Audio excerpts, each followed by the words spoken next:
it's Michelle Lupton here today, and I've got a slightly different video for you today.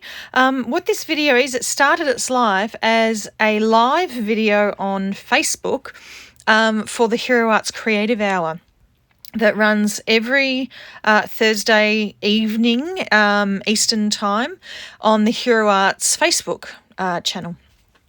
So I just took that video and I've edited it down. So it was originally, I think, an hour and 10 minutes or so, but I've edited it down so that you can see it here on my blog and on my YouTube channel. So what I'm making is a couple of rainbow cards, actually making a card and a bookmark to match. So what you can see that I've done is I've taken a bookmark, and this bookmark came from an older Hero Arts My Monthly Hero kit that was all about books, so you could make bookmarks, but you could very easily make a bookmark just from a piece of white cardstock. And I've masked off a little bit in the middle of that bookmark, and now I'm masking off a heart-shaped piece on the left-hand side of my card. So I'm using the Heart Infinity dies to cut out a piece of masking paper to create my mask there.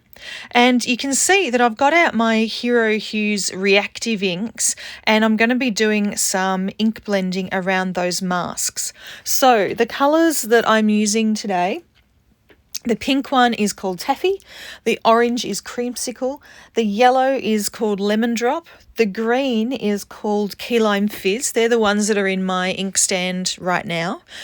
And then later on I'll be bringing in the Splash, which is a blue, and Thistle, which is a purple colour. And you can see I'm using my Hero Arts blending brushes, and I'm trying just to be relatively light-handed here. I very easily get very heavy-handed with my blending. And I'm actually making it even lighter on the bookmark. But what I am trying to do is to make sure there is a good amount of ink blending right up against the edge of the mask, because I want that line that separates the masked area from the ink blended area to be nice and crisp. I am going to be doing some stamping over that line a little bit later on, but we're just starting off with the ink blending here.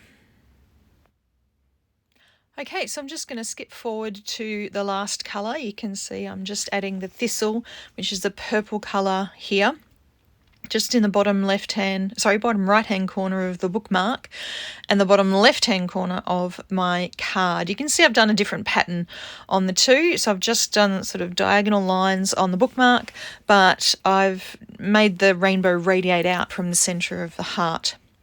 Now what I've got is the Togetherness Flower Bouquet stamp set from Hero Arts, which is a slightly older stamp set, but it's one of my favourites. I really love it.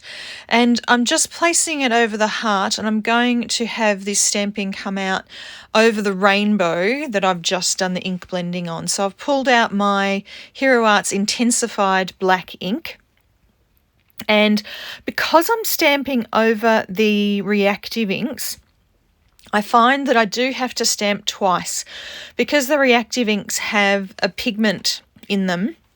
It sometimes resists the black ink a little bit, so it's always very useful to pop your stamps into a MISTI stamping tool so that you can stamp multiple times in the same place to get a really nice black outline there. So now I've just moved my stamp. I made sure I cleaned and dried my stamp before I moved it, because I didn't want any sort of ink to end up in the wrong place. And I've just moved my little bit of masking tape to cover up some of the stamping that I've already done up the top, because I don't want my stamping to overlap. Okay, so now I'm just making sure I press nice and firmly, and even though I pressed firmly, I didn't do a very good job, because I need to do this again. I sometimes find that the magnets sometimes impede getting a really good impression, so need to just put some extra pressure right on the spots on the stamp. All right, so now on to my bookmark, and I'm going to stamp above. So I'm just trying to ink up the part of the stamp that is above my masking. So I'm just inking up that little part of the stamp there. And now I'm going to, again, clean my stamp really, really well. Make sure I dry it off, and then I'm going to move the stamp, because I could have just left it where it was and got a little bit of the stamp below it, but I want to extend that stamp out so that I had more of the floral image showing, because a lot of it gets sort of hidden by the mask. So I just shifted it downwards to show a bit more of the image. And here comes a big reveal. I just love it when you remove a mask from stamped images and ink blending. It's always a really good moment when you reveal the mask and see the beautiful white shining out from below. Okay, so now I've got the Smile stamp, which is from the Smile Stamp and Cut set. This set actually has the word smile as a die in it, but I'm just using the stamp today. I wanted to make sure that my bookmark was one layer, because you don't want a bookmark to be really, really thick. It could leave like indentations on the pages of your book. So a one layer bookmark is always good. All right, so now I'm removing the mask from the card. And I was a little bit more careful removing that one. The masking paper that I used was fairly thin in comparison to the masking tape. And sometimes you do get a little bit of bleed through when masking paper is a little bit thin. Excuse my head right in the way, trying to make sure I get everything lined up. And yeah, so I wanted to make sure that I wasn't going to tear the masking paper. But also I was hoping that I didn't have any bleed through, which I didn't, so that was all good.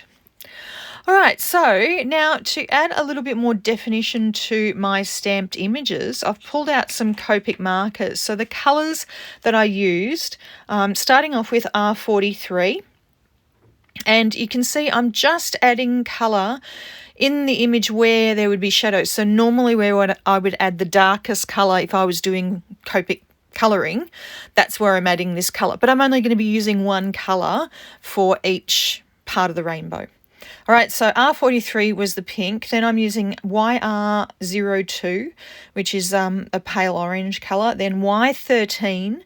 Then YG13 is the green colour that I'm going to use. Then moving on to B02 and finishing off with V04. Okay, so all the way through, I'm just adding the colour just into the bits that would be the most in shadow, and not paying too much attention. I was trying very hard not to overthink this.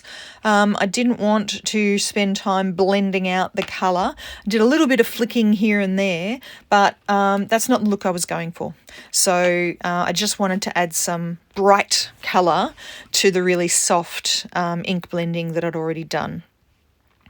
And I'm leaving all this in to show you that it didn't really take me that much time at all. I mean, I know that this video is sped up a little bit so that I could fit it into a slightly shorter video, but you can see it really didn't take me that much time at all to do this colouring. Certainly not nearly as much time as it would take if you wanted to do multiple colour blends with Copic marker colouring.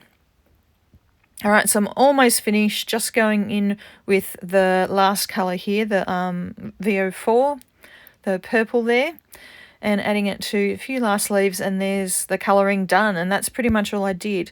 Now, I wanted to add a little bit of definition to the edge of the mask. So what I've got here is just a very fine line black pen, a black marker really, and it's a 0.1 nib size, and I'm just adding in some faux stitching lines all the way around the edge of the top and bottom edge of that line of masking on the bookmark, and all around the edge of the heart outline on the card. So it just gives a tiny little bit of definition. From a distance you can't really see it that much, it's not that bold, but up close it makes a difference. All right, so the bookmark. In order to finish off the bookmark, I needed a little bit of a tag up the top. So I've got some black ribbon. I just bought this from a local craft store here in the city that I live in, and some hemp twine that I've had for ages, which I think is from Doris. And I just basically loop the black ribbon, basically fold it in half through the hole at the top of the bookmark, and then I'm going to use the twine to tie a knot right at the base of that black ribbon. I'm just making sure the ends aren't too long here and snipping them off. And after I did the video, what I did was added just a drop of glossy accents to the center of that bow so that it won't come undone. So whoever I give this bookmark to, they'll actually be able to use it without that ribbon coming loose. Now, there was a little bit of stamping right there in the top right-hand corner that was a little bit off, so I'm just covering it up, and these are little bubble gemstones from Trinity stamps. So adding those in was the very last touch, and my cards are finished. So I hope you enjoyed, and thank you very much for watching. I hope to see you back again next time. Bye.